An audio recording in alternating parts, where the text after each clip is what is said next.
Good evening, everyone. Hello and welcome. My name's John Parker, distracted again, but I'm a professional. It's okay. I can probably do this.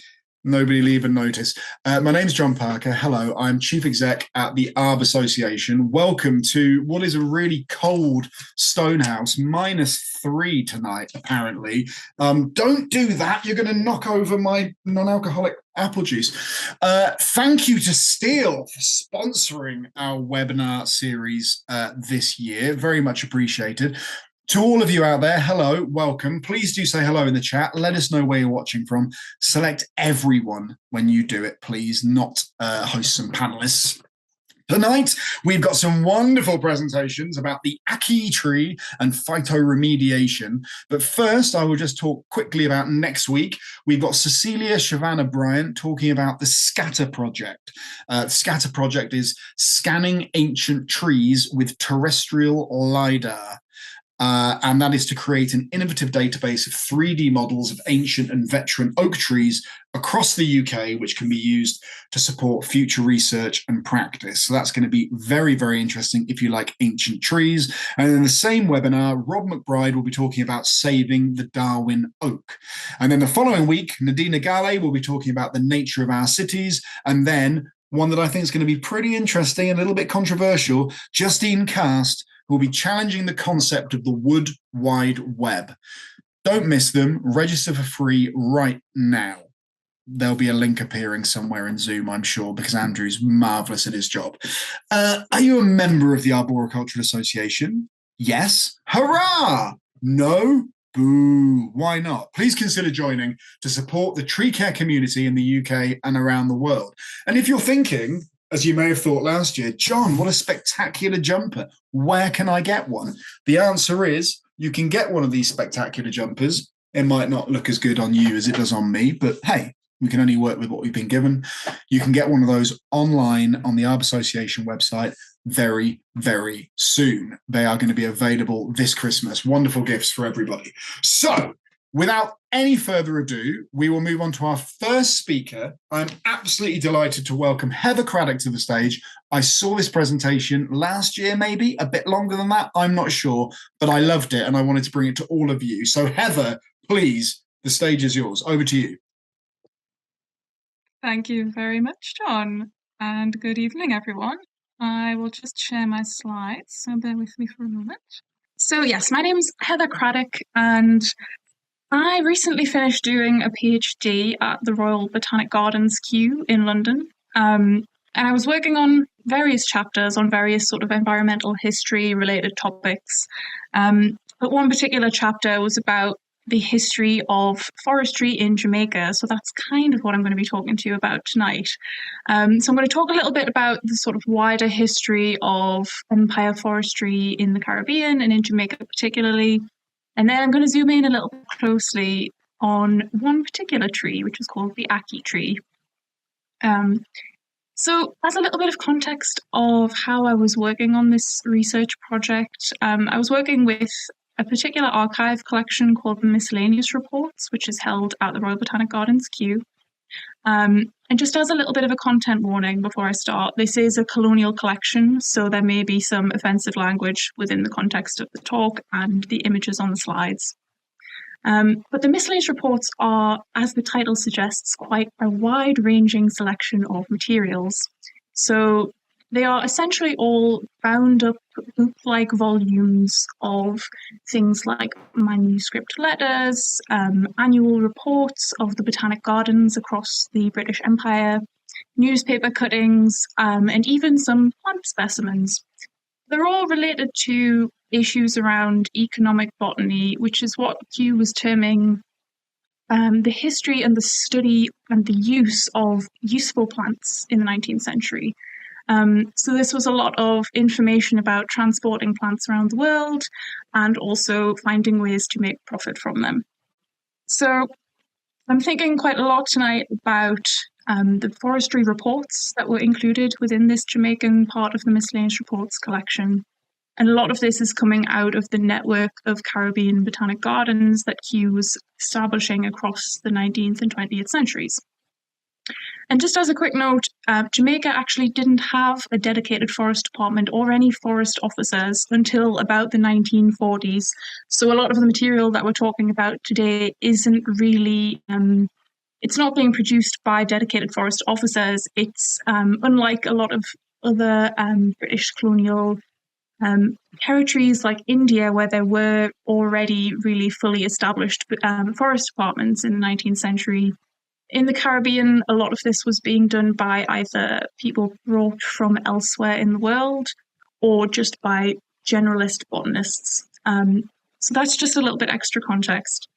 So yes, I'm going to start by giving you a little bit of a foray through 19th century Jamaican forestry, and then we'll come back to the ackee tree a little bit later on. So these are some of the forest reports from Jamaica in the 19th century. And as I mentioned, this one here was written in 1886 by a man called E.D.M. Hooper, who was actually from the Indian Forest Department. So he was brought over in the 1880s to write a series of forest reports about various Caribbean islands, which were commissioned by the Botanic Gardens at Kew. And so this context of empire forestry is just a term that was created a little bit later to describe a series of empire forestry conferences that started in the 1920s and then has since then been sort of considered back through the 19th century as a term that describes the methods of colonial forest management across the British Empire. So just as a few things to know about the context of empire forestry in Jamaica at the time, one particular issue that was really of a lot of importance was deforestation and how that was related particularly to issues of climate and climate change. So these are just some examples from across the forest reports that were written about Jamaica. And I've just underlined some of the really quite focused in sections about climate. And so there was this idea generally that deforestation was a matter of balancing progress and the clearing of forests to create things like plantations, while also maintaining forests to essentially maintain a level of civilization. And I use that word because that is a quote from quite a lot of these texts. So I've put the title page of a text called Man and Nature by George Perkins Marsh, which was published in 1864. And this is where much of the thinking from the Victorian period about forest management was kind of put into context amongst a wider kind of Victorian environmental history thinking, which essentially can be summarized as we need to support the climate and maintain a certain level of climatic equilibrium. This is what Perkins Marsh says, to maintain civilization. So, and the idea is that there were sort of targets of forest cover percentages that might be achieved within the colonies. And often those were targets that were based on European forest cover at the time. So it's just interesting to think about how issues like deforestation were they really were quite alert to these issues, even by the mid-19th century. And the second issue is issues of racial tension and how they came into colonial forest management. So as I've mentioned, these two main reports from the 1880s. One of them was written by E.D.M. Hooper from the Indian Forest Department. The other was written by a man called Daniel Morris, who was the director of the Jamaican Botanical Department at the time. So not a forest specialist, but a botanist from Kew Gardens. And they both refer to the responsibility that ought to be placed on black cultivators, specifically in Jamaica, for causing deforestation. So Morris, for example, says that the, quote, chief evil affecting Jamaican forests is from provision grounds, which were the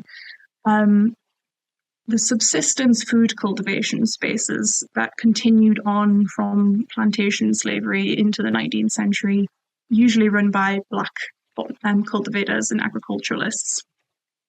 And then Hooper, on the other hand, says that essentially he equates the history of black cultivation on the island of Jamaica to a history of deforestation. He just says they are the same thing.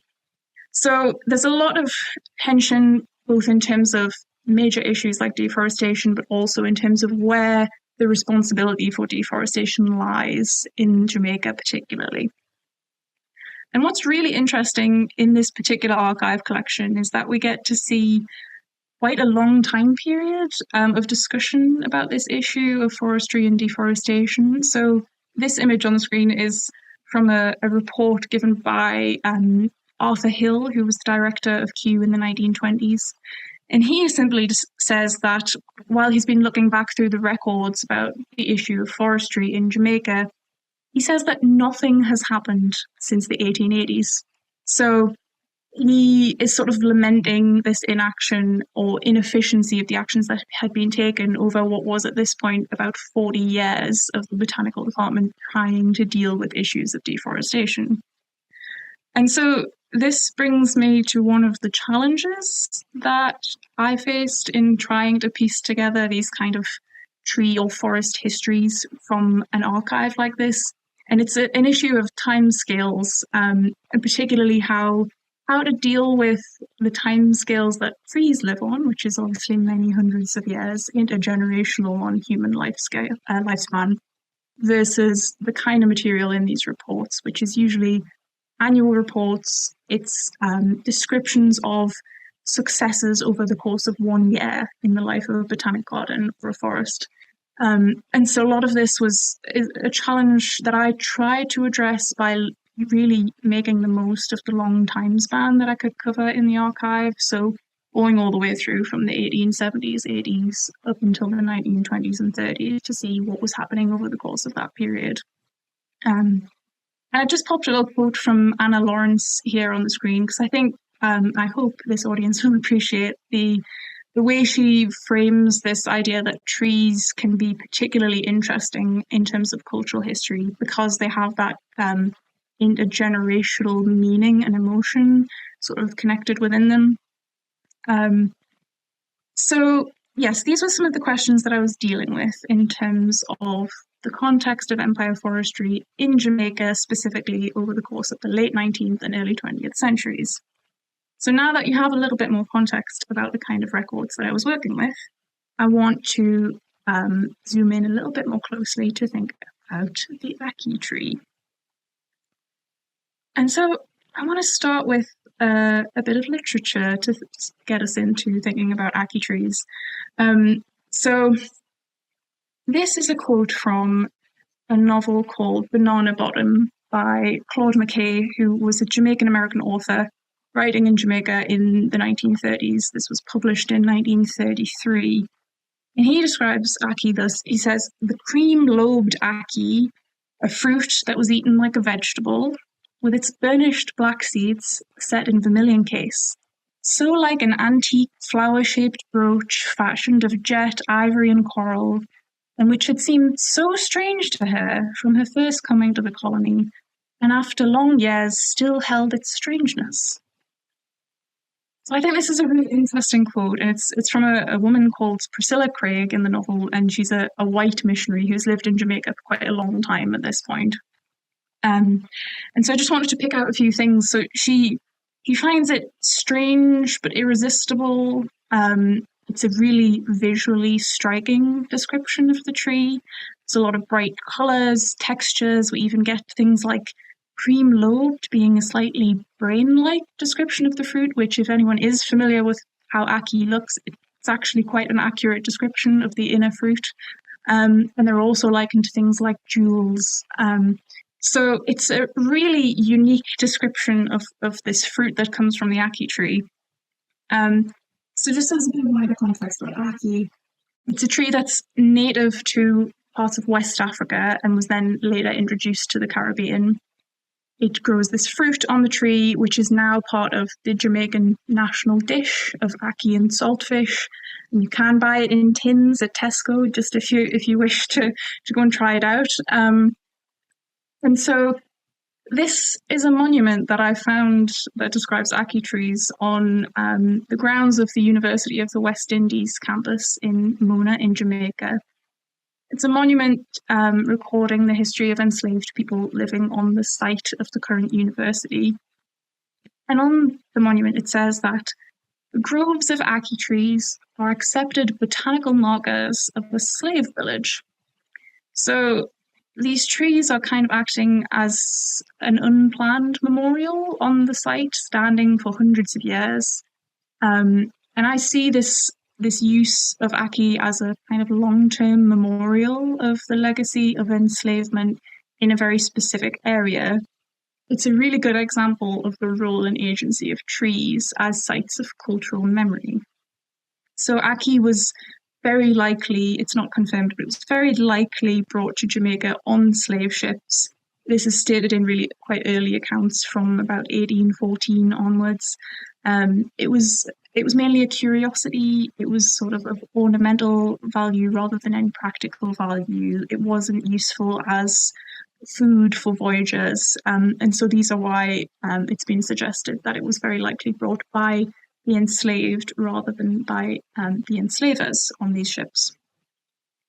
And so, despite all of this significance of ackee in Jamaica from the 19th century to this day, there's really not very much about it in the Miscellaneous Reports archives at Kew. So these are the only 3 items on the screen that are included in the archive about ackee in Jamaica. Compared to other fruits, things like bananas, mangoes, pineapples, oranges, this is vastly less information about ackee in this archive. So my question is why? Even though it was actually, I found, being grown in the Botanic Gardens in Jamaica. So this is the plan of the Hope Gardens, which is in Kingston, so quite close to the monument that stands at the University of the West Indies. This is from 1904, and I've just highlighted ackee there because it is a little faint. So it's interesting that it was being grown, and yet there is very little information about it in the archive. So I'm suggesting that there are quite a lot of contextual reasons for its absence from the archive. And they're related to these kind of cultural, class, race, and then export issues. And I'll come to all of this a little bit later. But I think the main reason is that it was associated with the gardens, particularly of enslaved people, as a subsistence food. And so it was potentially seen as being of less value than other fruits that were of export value at the time. And it was, I don't expect you to read all of these quotes, but just for the sake of me being able to say that I have looked, it was described extensively elsewhere in the 19th century in other texts like travel writing, newspaper reports, and other literary works. But they're all quite mixed reviews, I would say. So there's things like that, ackee is described as both a fruit and a vegetable. Some people think it's similar to egg or avocado. Some people think it's quite buttery. Others think it's quite nutty. But there's a lot of description in these accounts of a general sense of ambiguity about the fruit and the tree that it grows upon. And there's also a lot of descriptions of knowledge about its ripeness, which we'll come to in just a second. A lot of these accounts are really, really focused on issues about how to know when ackee is safe to eat. And so this is part of a general fear amongst agriculturalists and plantation owners in Jamaica in this part of the 19th century about poisoning by enslaved people. And so I think a lot of the ambiguity about the fruit is related to the fact that it was considered as potentially toxic. And so there's a really good quote by John Rashford who says that the fruit with its beautiful eyes smiles and laughs, and Jamaicans return the compliment. But to be Jamaican is to know how to enjoy ackee safely by distinguishing between those that smile and those that do not smile. For those that do not smile will kill. And so this idea is that a smiling ackee, i.e. an ackee that has fully ripened and opened on the tree, is safe to eat. But if it does not fully ripen and open on the tree, then it is toxic. And I think the other interesting thing that this pulls out is that it is only Jamaicans who know how to eat ackee safely. And this image on the screen is the one and only item related to ackee or the tree in the museum collections at Kew. And even it's a sample of ackee oil, which was sent by the Jamaican Botanical Department to the Pharmaceutical Society in London, and then was later given back to Kew. But even this is an indicator that most of the interest in ackee in the 19th century was related to its pharmaceutical, medicinal, or toxic qualities. So my argument overall here is that the lack of detail and sources about ackee in the archive is a really strong indicator that it was considered to be a food or tree related to resistance in Jamaica, both in terms of its threat of toxicity, also in terms of the threat of revolt and independence, in that it was associated particularly with Black Jamaicans and the formerly enslaved people and descendants on island. So ackee really came to be associated with a kind of botanical agency on the part of people who were marginalized in other ways in Jamaica, both through its transfer, potentially by enslaved people, and then its continued cultivation on the island by their descendants.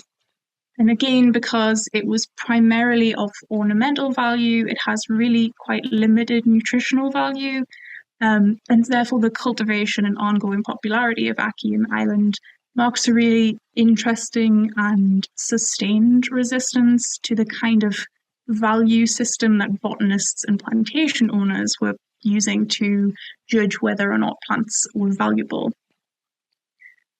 And so I just wanted to finish by thinking a little bit about ackee as a kind of symbol of national identity and the various ways that it's been used to do that. So the first sort of cultural symbol that ackee holds is in its visual role, both in art and also in literary descriptions. So these are some really beautiful paintings of ackee. The one on the screen here is from Marianne North's painting, which is held at the Royal Botanic Gardens Kew. And this is a really good example of how ackee will ripen on the tree, and these ones would be considered to be smiling because they are open and ripe and ready to eat. And then just to come back to the literary quotes that I started with, there's a little bit more from Claude McKay's description, but also I really wanted to centre in on a description by Michelle Cliff in a 1980s novel called Arbeng, which is really a novel all about Jamaican identity and kind of growing up in Jamaica. She says that concealed within the fleshy yellow pouches which were edible was a sprinkling of red powder, deadly poison, and Jamaicans were the only island people daring enough to eat the ackee. So we've come back to this idea of ackee being a fruit that it takes some daring to eat, and therefore I think it's just a really good example of how ackee has become this kind of symbol of Jamaican resistance. And that was enshrined in 1962 when ackee was chosen to be the national fruit of Jamaica. So it really has officially become an emblem of Jamaican identity. And even in the quotation from the newspaper, The Gleaner at the time, it says that ackee selected itself. So I think the level of agency that ackee has as a tree in Jamaica is really impressive. It recognises the cultural agency of the plant itself, but also its historic role in supporting the agency of enslaved people, and also its particular link to Jamaica specifically. And in Suzanne Barr's memoir, which I've just popped the image of on the screen here, she ends by saying that ackee trees stand like a Jamaican flag in front of our house. So just to bring to a little bit of a conclusion, I've just tried to think about some ways that ackee trees fit within this wider story of empire forestry in Jamaica, and how an individual tree like ackee can have this kind of cultural significance that's lasted all the way from the 18th century to this day.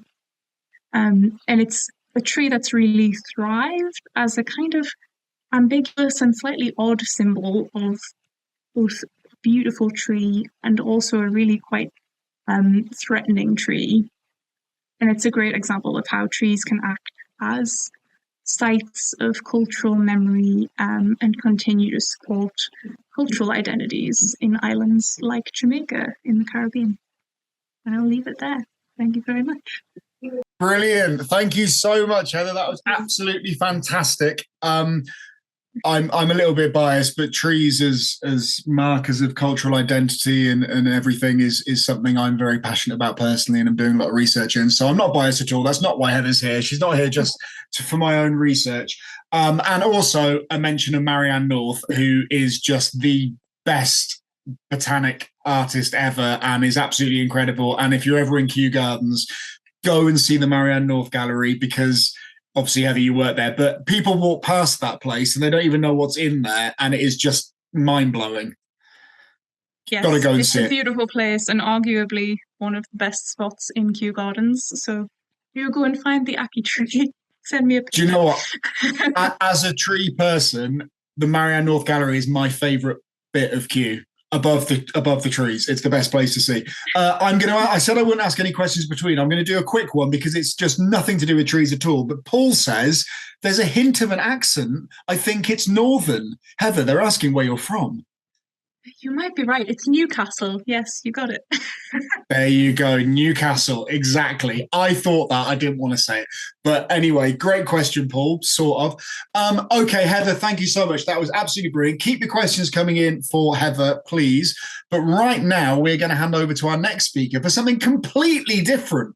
We give you a wide variety of different topics here, and we're now going to talk about phytoremediation in Milan. And it is my great pleasure to welcome Maria to the stage. Maria, thank you so much. Thank you. I mean, Heather was fantastic, and thank you so much. I really enjoyed the presentation, I have to say.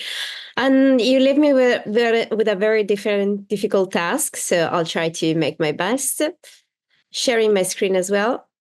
So, phytoremediation in metropolitan area of Milan. My name is Chiara Pastore. I'm from the Department of Architecture and Urban Studies within Politecnico di Milano in Italy.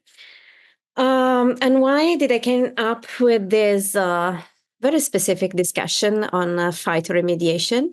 So we are working within the metropolitan area of Milan, which is one of the densest populated areas in the northern part of Italy, to try to plant trees and shrubs as a way to reconciliate people with nature, but also particularly the metropolitan area of Milan is a highly polluted area, particularly in relation with air. So we embarking on this project to plant trees and shrubs. We consider different specific issues such as the urban island effect, the water runoff, and the estimate of the tree canopy cover. Sorry, I'm missing a P here, of the metropolitan area of Milan. And then we tried and finalized where to plant trees and shrubs by considering the different land uses.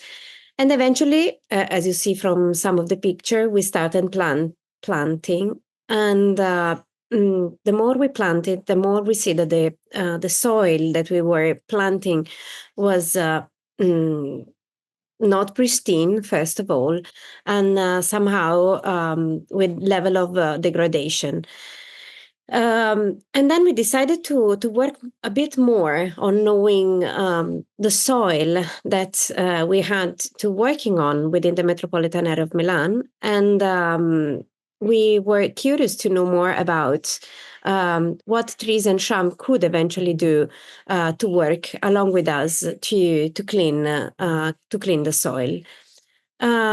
So we started to dig on, and we try to map, because we are architects and planners. So our first aim was to understanding the contamination procedure that were opened within the metropolitan area of Milan, and then you see how many of them they are.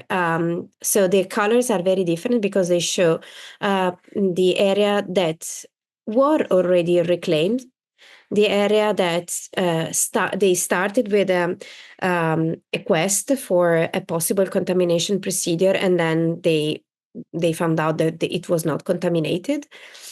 Some still to be inquired, some potentially contaminated area, and those who were confirmed to be contaminated. And as you see, it's 5,606 reclamation procedures. So we also tried to find out the remediation processes in Italy, so to understand better, not just in the metropolitan area of Milan, but overall in Italy, how many of them there were, and which was the situation in the different region. And you see Lombardy, which is the region where we're working on and where I live, actually, it's they have more than 10,000 remediation proceeding ongoing.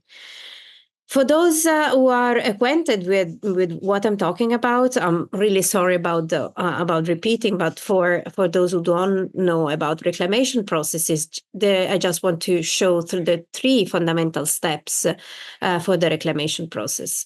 At least this is, of course, valid for Italy.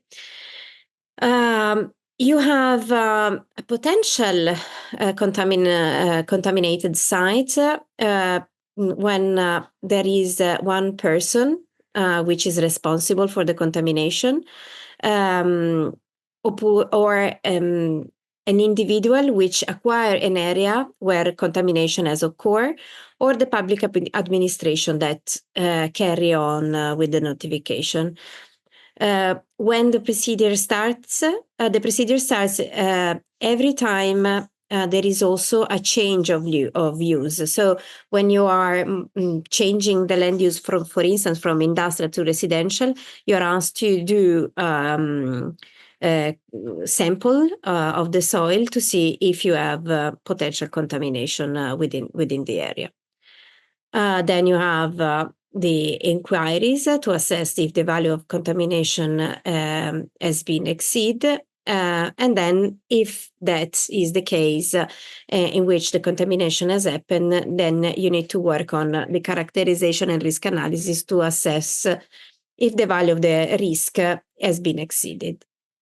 Why we are working on, and we try to map, I'm not going into detail of all of this, but what I wanted to show you in specific is that one of the main thing that we've been working on is to understand the process of the reclamation of this site from the governance perspective and the procedure that each site is going on from the starting, so the contamination event or the historical event, to the end of the process where the site is not contaminated, or the site is contaminated, and then you have to work all along the path in order to, in the end, reach the point of land reclamation. We also analyzed how long does it take for those contaminated sites to start and eventually finish the process, because to understand if we can apply phytoremediation technique, we also need to understand how long does it take for this site to start the process and then finish. So for those sites who are not contaminated, most of the procedure finish in 1 year. For those sites who have to be reclaimed, 2 to 5 years is the average time of the closed procedure. And the cause of contamination in the metropolitan area of Milan are mainly ex-industrial sites, so where the contamination are generally located on railway, former industrial areas, where also you can see which is the kind of contamination hydrocarbons and metals occurring as the longest and biggest in terms. one of the main issues that we also analyze is the pro and cons to apply traditional remediation technique versus phytoremediation. Usually, what happens is that phytoremediation becomes a technique that everybody would like to have, but then eventually, when it comes to money and to eventually have the site clear, particularly if you have a lot of land use pressure, then traditional remediation occur. What we wanted to also understand more with the bottlenecks that may occur in terms of time uncertainty is also if the sites that we were looking for with in order to apply phytoremediation techniques were the actual sites that were eventually the most correct. So the pros and cons with the traditional against phytoremediation techniques is that the time frame of the traditional technique is certain and allow return to use in a short time, and we have certainty of the result. The pros of the phytoremediation techniques is to have low environmental impact, contain cost compared to ex situ or chemical physical matrix decontamination, and form of renaturalization and ecosystem services carried out by plants. Also, we have we have high environmental impact and high cost on traditional remediation technique, and cons, we have time frame which not allow a return to use in a short time, and uncertainty of the results. We don't really know how much plants in considering trees and shrubs and herbaceous on the success of it, and the project maintenance is impacting on that. So what we also did was to understand which spaces in the city were more prone to be applied phytoremediation techniques. We did it through mapping and evaluating to agreed of intervention priorities that we try to set up, and interviews to understand from authorities, stakeholders, and researchers what we could do, and then we developed some guidelines. What we map, so we don't have a database for soil degradation, and we do not have a map that shows where are the areas in which we can apply phytoremediation techniques. So we try to design a map our own, in which we included dismissed area, productive or technological areas, residential areas of all of these are dismissed areas, residential areas or offices, rural structure, barrels or abandoned space, waste dumping sites, and informal structures. And for those areas which are still active, spaces in which you have storage of building material and spaces that have soil degradation, informal urban gardens, and construction sites. Particularly construction sites, they are very relevant because they create a large space which is temporarily occupied, but then the soil that is left is definitely degraded, and the capacity of coverage of soil is it's really miserable at the end of the process. So what we did was to evaluate and selecting those spaces by creating an evaluation, so regeneration areas for suitability for phytoremediation based on the identified characteristic, to identify priority areas for intervention based on the contamination data, the map that I showed you before, and for the future use, and then identification of the phytotechnology to be applied and analysis on the phytoremediation types and plan. So we consider variables as the percentage of free soil, the vegetation cover already present in the area, the soil texture, the CO content, and the area's dimension. So we provided different way in order to understand which area would in the end be prone to be ready for this technique.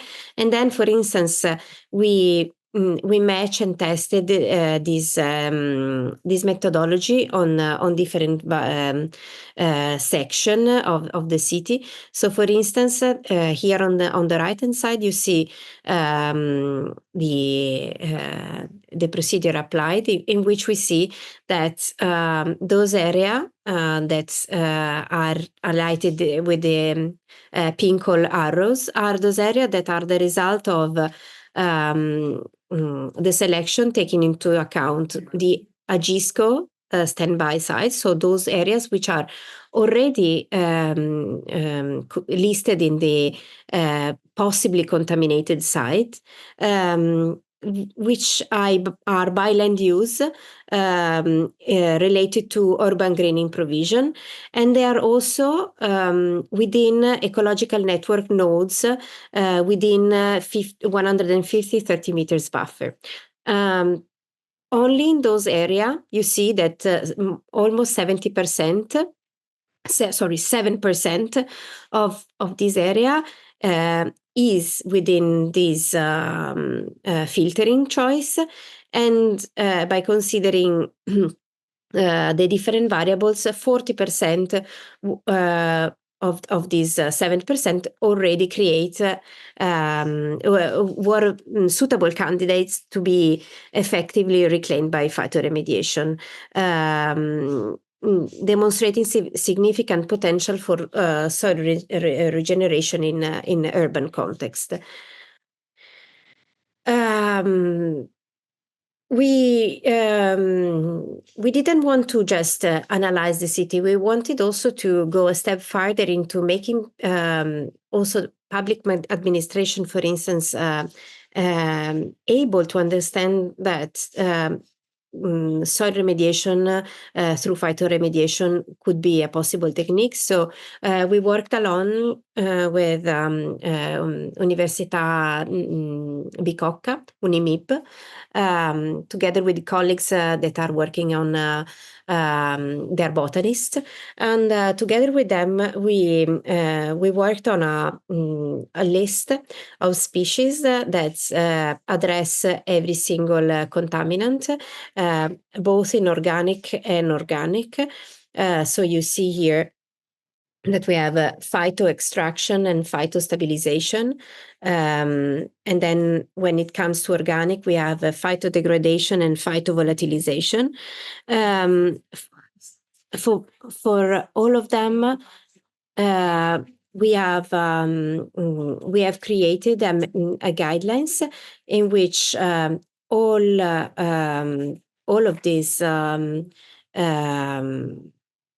herbaceous and all of these contaminants, I'm zooming in, are addressed.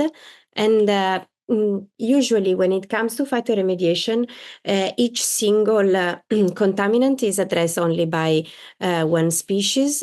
Our idea is also to create patches of different plants working along together, not only by creating phytoremediation, but also addressing issues such as the content, the landscape, the chances towards creating a complex ecosystem that not just heal the soil, but also possibly works on relating with the context and with the larger environment in which the contamination took place. So for all of this, we have created patches, and then we try to apply the case studies in which each of the possible contamination can be linked together with plants.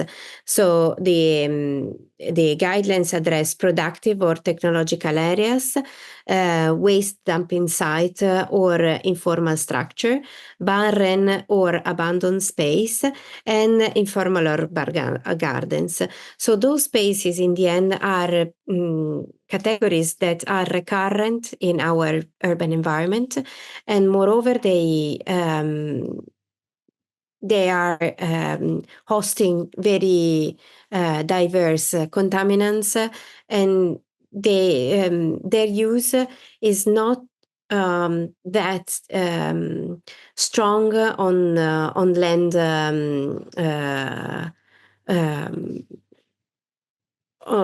sorry on the land fights. So the issue here is that those area won't be the case for a lot of pressure by land use change, and they will be eventually those spaces will be the leftovers, and in this sense those will be perfect cases to pilot these kind of processes. And then I brought you a small case in which we demonstrate how we can work in this environment. So the area is within the urban environment, has shown good suitability for phytoremediation, was into the proceeding of the database for contamination. It had mixed metal hydrocarbon con possible presence of backfill soil and other buried waste material. The area is around 1 hectare, 10,000 square meter. And the idea was to create this space in which you have, as you see, Populus nigra, Pelargonius, the sedum, and Dipteris vittata as a combination of herbaceous trees and shrubs working together to extraction, but also to create a space that in the end would be, as you see from the image, would be brought back to the communities, to the community living and working in the area. The take-home message that I really would like to bring you back on this case is that when it comes to phytoremediation and when it comes to production of these spaces, the amount of information that we are still missing from the city, from the soil, it's enormous. So what we don't know in cities about the nature that we have and the state of the soil in and around us is incredible, and we really need to work together, all of us, to reconcile and to make sure that the idea that putting the dirt under the carpet is not working anymore, but we really need to work along by considering that degraded soil may be and plants are our best allies to work on creating a better environment. And the alliance among architects, planner, botanist, arboriculturist is the only way that we can do that. So I really hope that this is the main take-home message that I wanted to share with you. Thank you very much, Maria. Brilliant. I told you they were two very different topics, folks. We get an eclectic mix of speakers here. Marvelous. And we've got Heather back too. Even better. Thank you both so much. There's lots of love for you out there. As always, folks, we will send all of the questions and all of the chat to Maria and to Heather so they can have a look later as well, because we won't be able to get through all the questions, I doubt. If you've put a question in the chat, by the way, please do put it back in the Q&A box, because I'm going to miss it in the chat. So there we go. Okay, let's look at some questions. Oh, as I rearrange myself. Oh, excuse me. Right, we're going to try and sort of go alternately, I think. Heather, let's start with you. Paul has asked whether or not the ackee tree has been cultivated, similar to the banana or citrus trees. He said wild banana and citrus fruits are primarily seeded, but the Spanish cultivated a number of citrus trees that we know today. Was the ackee tree cultivated in America, in Jamaica, in the same way as citrus fruits were? Yeah, I mean, as far as I understand it as a historian, the majority of ackee trees in the last few hundred years that have been in Jamaica have been wild trees. And a lot of the descriptions in literary and historical texts describe them as being just naturalized and wild in the island. But they were often deliberately cultivated in food kitchen gardens, like I say, particularly in the gardens of formerly enslaved people. So it was a deliberate act in many cases. Yes. Mm-hmm. Brilliant. Thank you very much. John, you can try to ask me questions for Heather and vice versa and see the results. So she will ask about... That would be so great. Me and Cecil Kanina once almost played presentation roulette, where we were going to switch presentations, and I was going to give his presentation, he was going to give my presentation, and we were going to see if anyone could tell the difference. But we bottled it in the end because he's. But that was easier because me and Heather, I mean, you and Cecil, I understand you're coming from the same spot. Yeah, very, very different standards. I'm not going to lie, very different standards. But yeah. Okay, sure. I'll find a nice question about the ackee tree for you in just a minute, Maria. Don't you worry about that. We can absolutely do that. Maria, Mark has asked a good question. I'm going to stick to phytoremediation for you just for now. Mark's asking, what happens to the contaminants once they enter the tree? Are they broken down or do they concentrate? And then he's also asking, what about leaf mass? Does it just return the contaminants to the ground via the leaves? So thank you for the question. You remember that I'm not an expert in trees and shrubs, but I'll do my best. So this is one of the issues that, depending on it really depends on the contaminants. Some of them are remains into the tree. In fact, one of the issues then what to do with the trees and shrubs which are still contaminated by the contaminants, and other are the plant is able to perish the contamination. So it really depends on the contaminants, and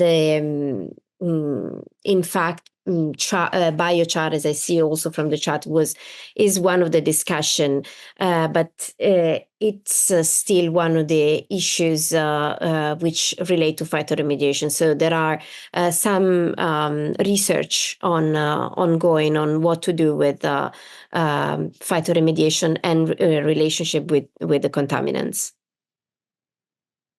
Brilliant. Thank you very much. There's a lot of interest in the idea that you can break down contaminants through trees and plants. Yeah. So it's very, very exciting to people. Thank you very much. I'm having to jump mentally between one thing and another here as well, but this is great for me. So Heather, let's talk about Jamaica again. We need to do phytoremediation in Jamaica using ackee trees. I think that's the best way we can square this circle. Heather, Jocelyn has asked, well, she's got two questions, but I'll ask the first one first. Jocelyn's asked, would the ackee taste differently depending on the soils, do you know?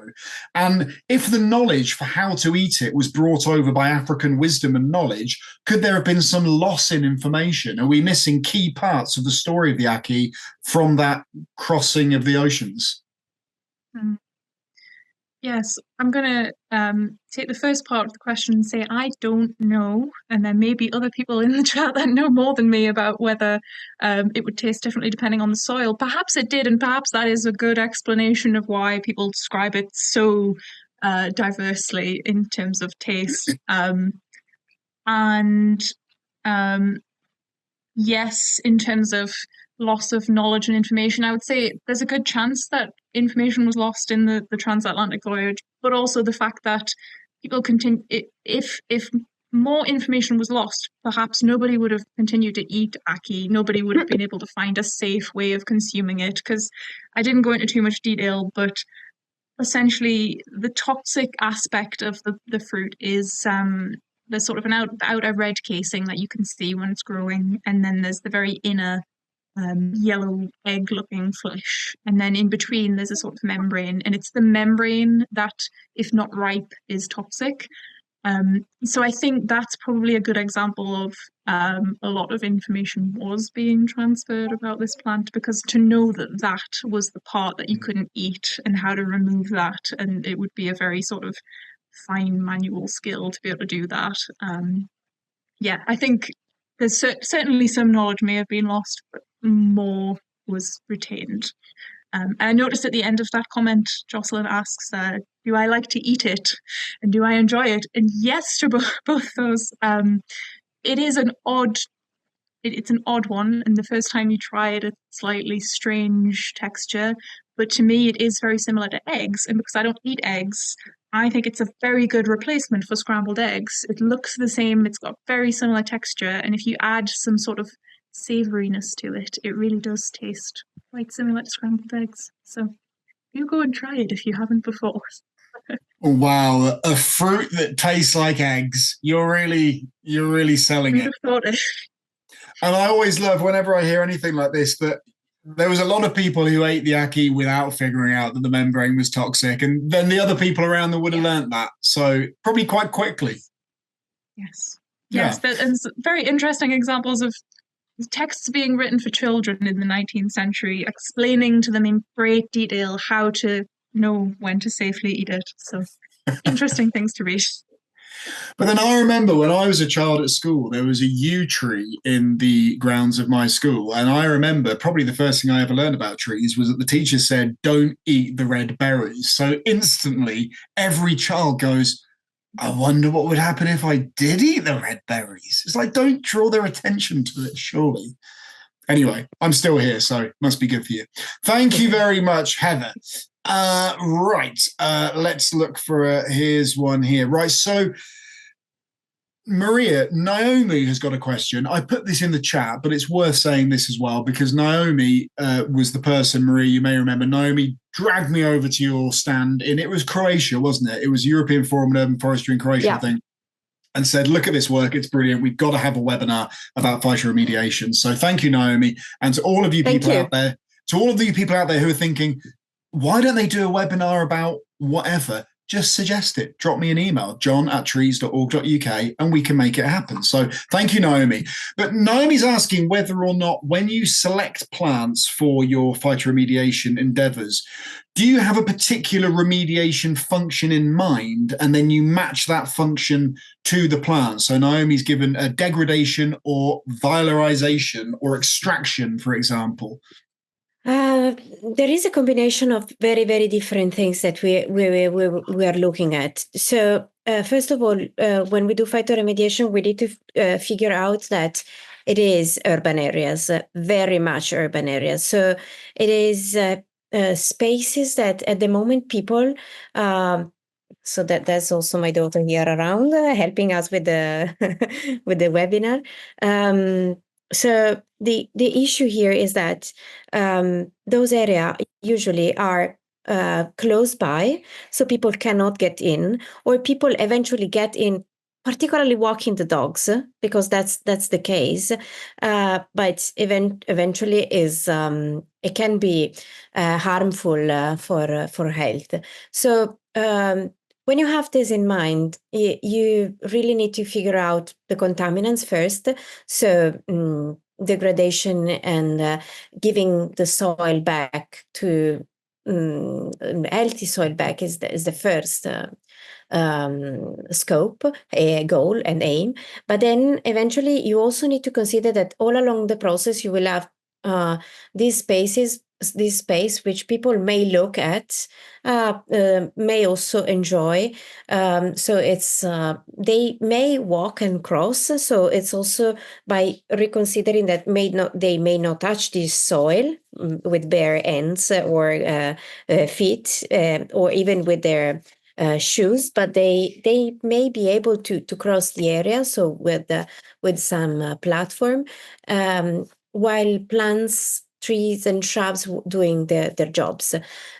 So when you have this in mind, it is a huge combination of the different things working together, and the costs are very important because those spaces are neglected, and usually they are contaminated, but it's very hard for the administration to pour the money in order to start with the contamination process. So you need to have a balance between what people want to have, what it is important for the technical condition, and also the cost associated to that, because soil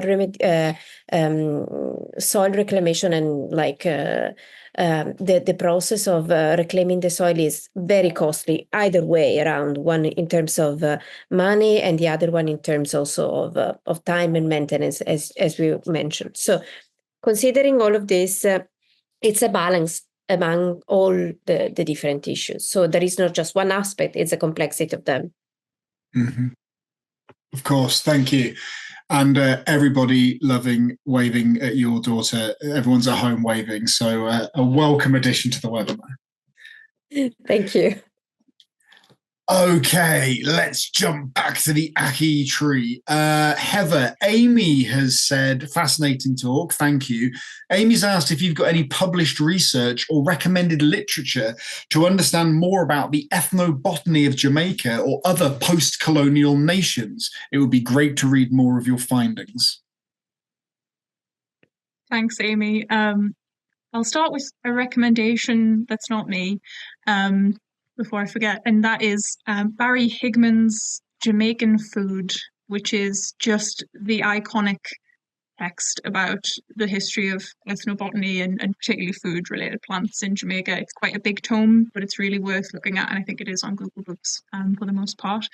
And I can put a few other things in the chat, other recommendations. In terms of my own published work, this talk will be being published in 2025 in the journal Plant Perspectives, so do look out for that, all about ackee.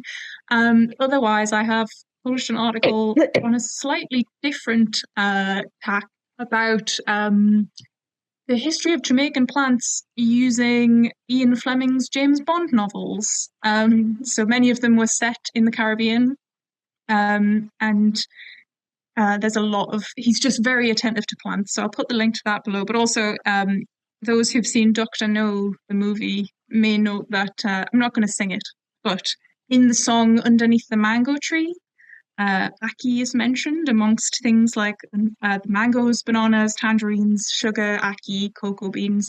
So do go and watch some of the Bond films that are set in the Caribbean. And yeah, there's more plants than you might expect, and particularly trees. Heather, will you come back next series and give us a talk about plants in Bond films? Of course, happy to. That genuinely would be so great. That would be so great.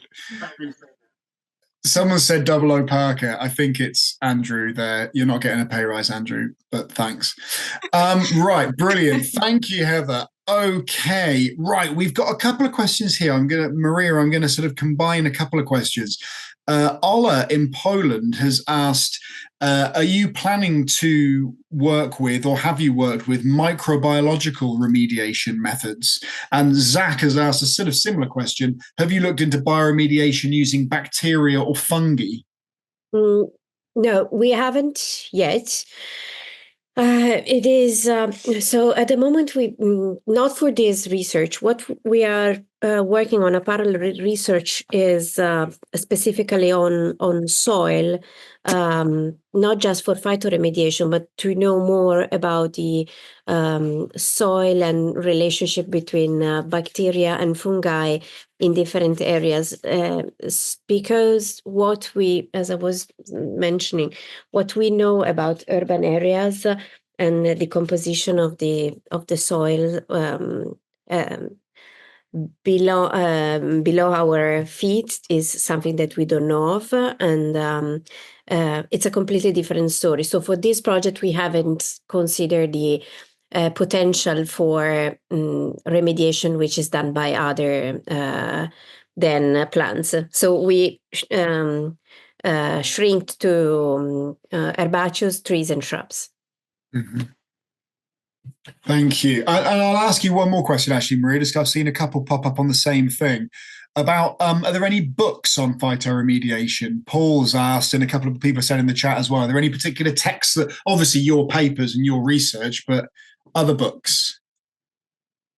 Naomi mentioned that in the larger chat there is one book which is very famous, which is called Phyto, a very interesting one, and I would be happy to share. So what we are doing with the student, that we are collecting cases from all along the world to see which are the cases for phytoremediation, which are very relevant for our research. But yeah, I would definitely go for the one which is called Phyto, which is also quite recent one.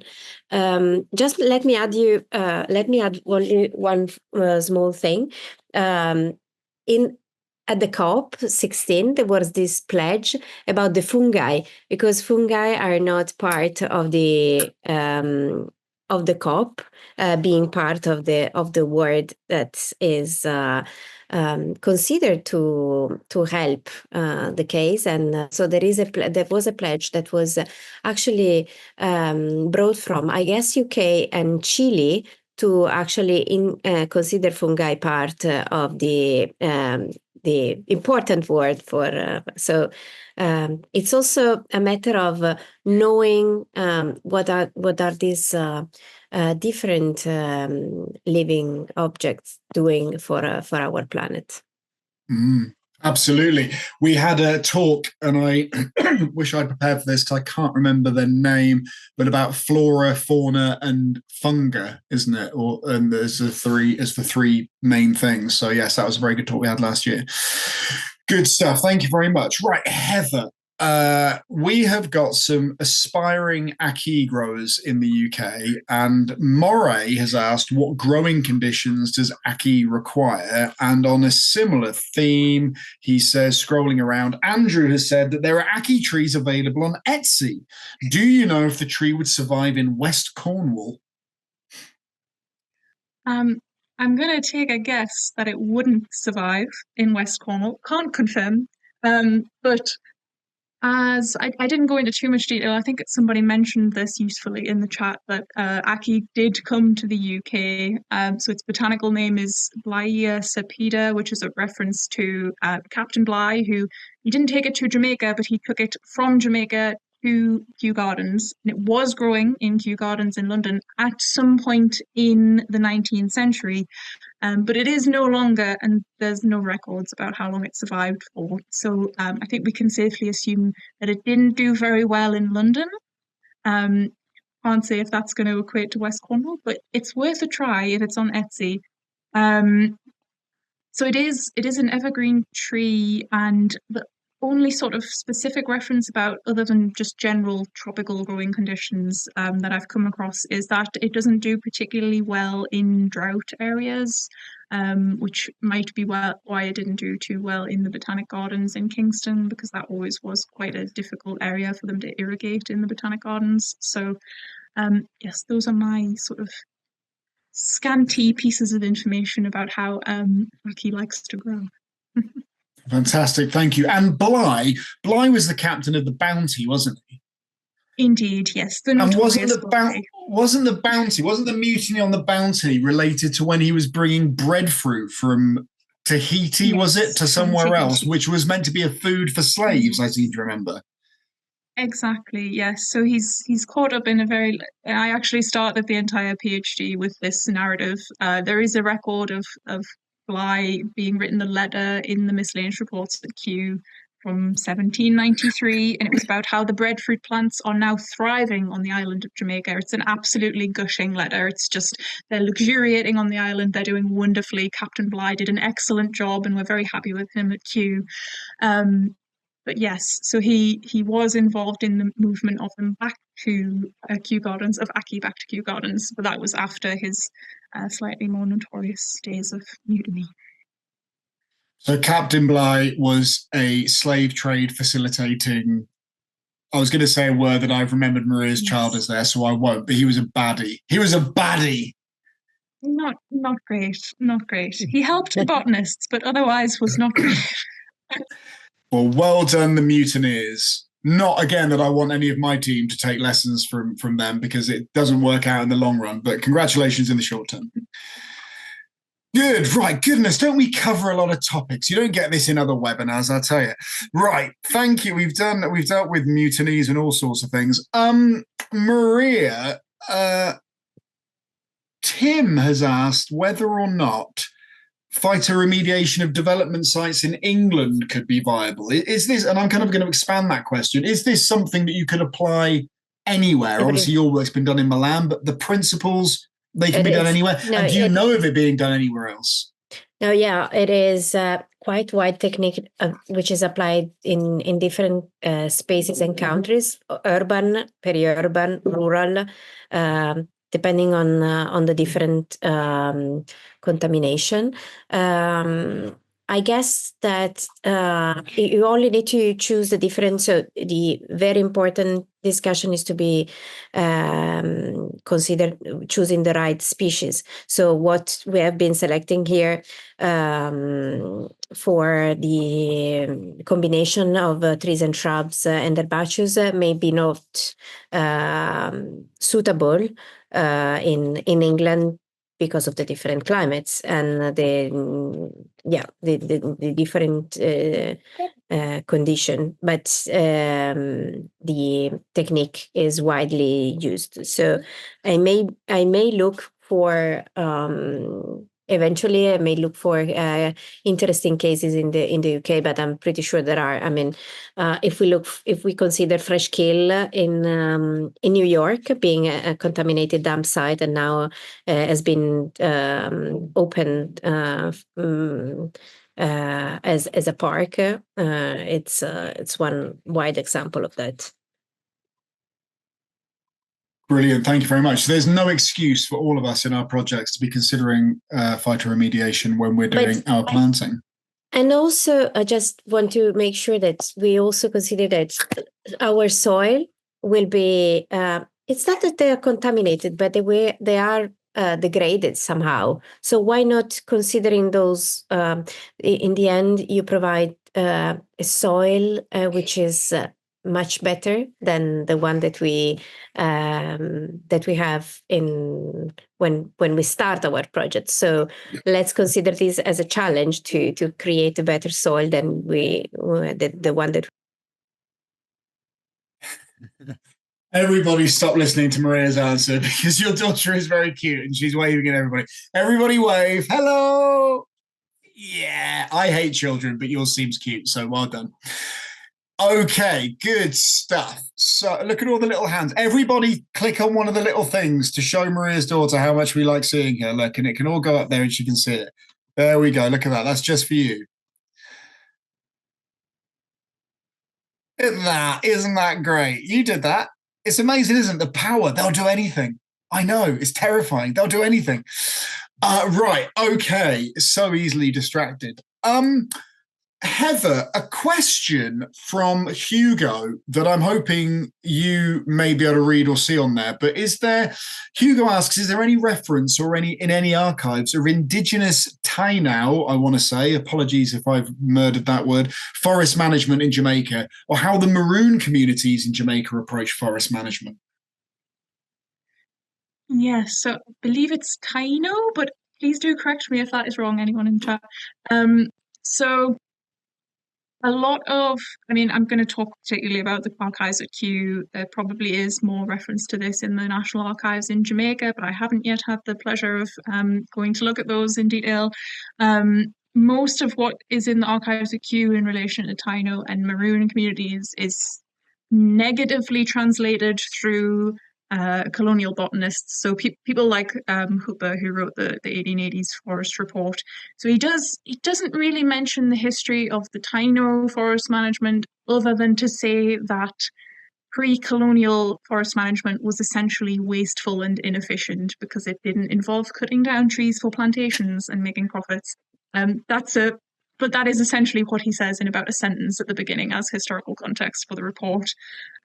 He does mention maroon communities in slightly more detail, but not particularly in terms of their forest management, more in terms of how they could be used as, I think the term he uses is like forest guards. So essentially, they could act as forest officers on an island where they didn't have proper forest officials to manage the landscape and manage the people within the landscape. So it was sort of a case of using the maroon communities against the wider Black population to try and prevent access to certain parts of the forest on the island. So yes, it's not. There's not really much record in this archive of positive reflections on what might have been a slightly more unique and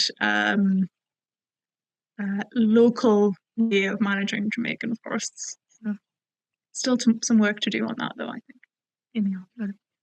You got plenty of time. Don't worry about it. You can do that research as well. Thank you, Heather. What have we got? We got time for a couple more questions. Maria, Ian has asked a question. You mentioned that some areas were deemed unsuitable for phytoremediation, and Ian's asking what were the main reasons for why it was deemed unsuitable?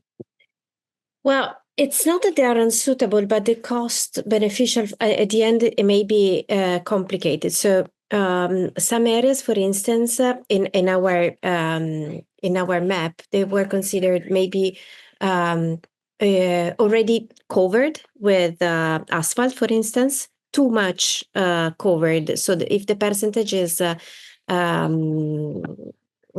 very high, then soil degradation is very high, and you need to work on the sealing, for instance, which may higher the cost even more. Also, one thing is that maybe the percentage of forestry which may be, or trees and shrub which may be already occurred through rewilding processes, spontaneous rewilding processes, already create some kind of activity, but you need to work very much to clean the soil back, to select which plants you need to get. So it is completely different story than to start afresh with a project about phytoremediation. So there are very, very different variables on that, and I just pick two example to show the complexity of it. And for instance, the soil, maybe the type of soil may be unsuitable for some kind of processes for phytoremediation. So this is also one of the possible things. Thanks, Maria. And you mentioned the cost there as one of the prohibitive factors. And Jocelyn said that since planting for remediation can be expensive and time consuming, would it be an idea to just put down some wood chips, 10, 12 centimeters of wood chips with fungal spores thrown in to sort of get phytoremediation started before you can plant later? Oh, you're on mute at the moment, Maria. Sorry.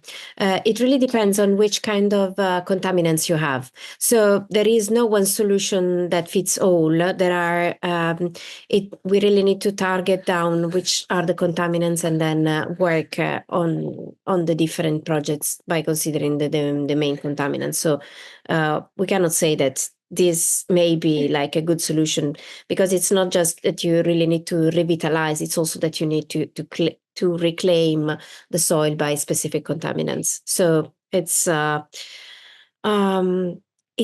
very much on producing projects which are tailor-made and considering the complexity, not just of the contaminants, but also by the context, because we're working on urban areas.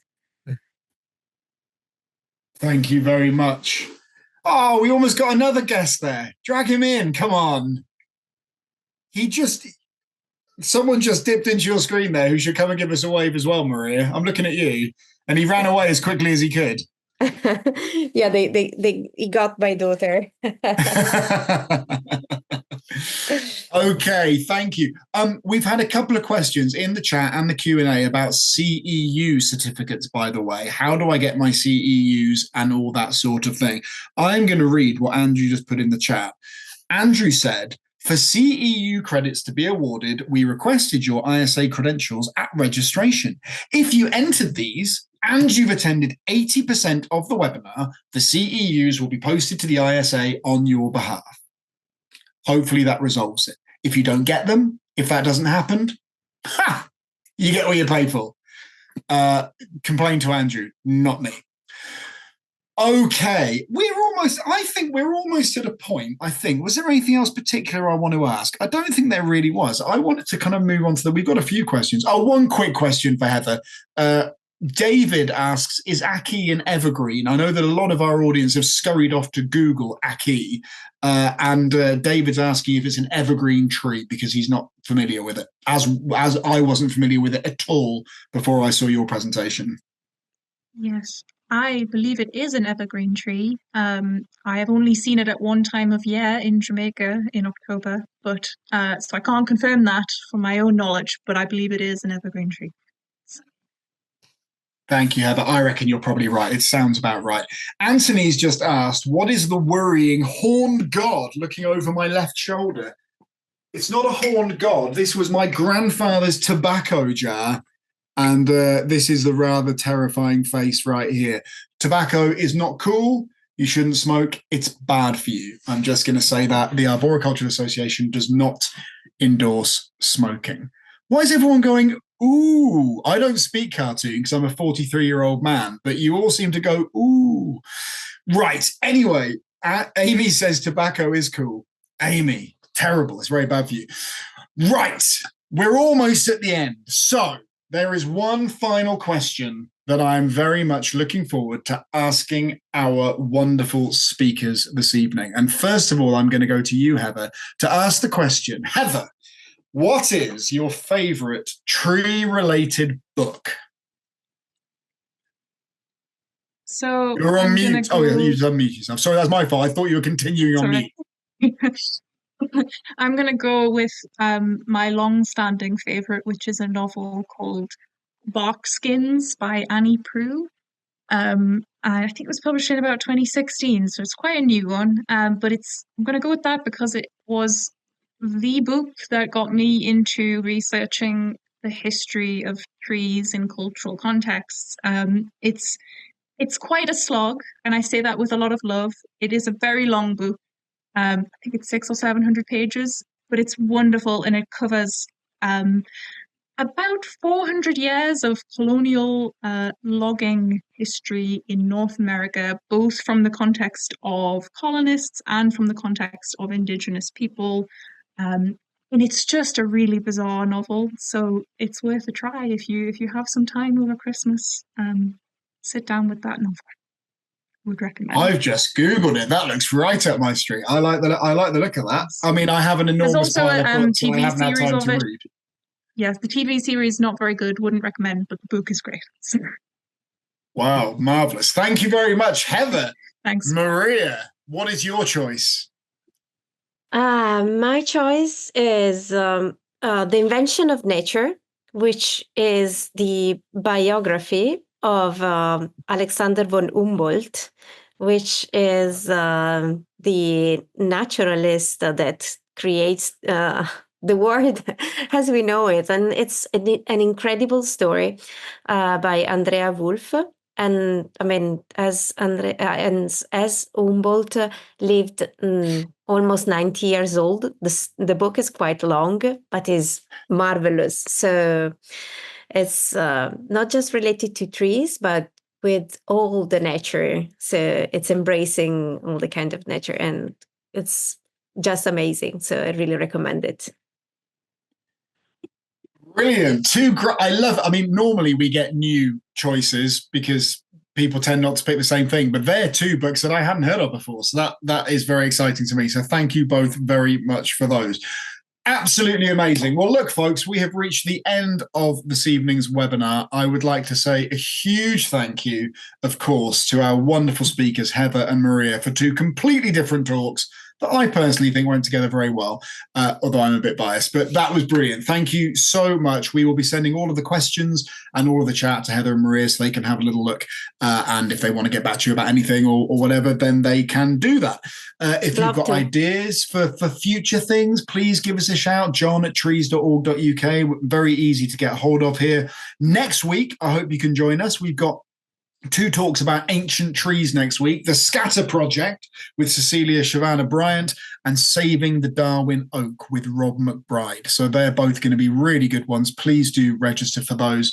So thank you, Heather. Thank you, Maria. Thank you, Andrew, for helping in the background. Thank you to all of our wonderful audience.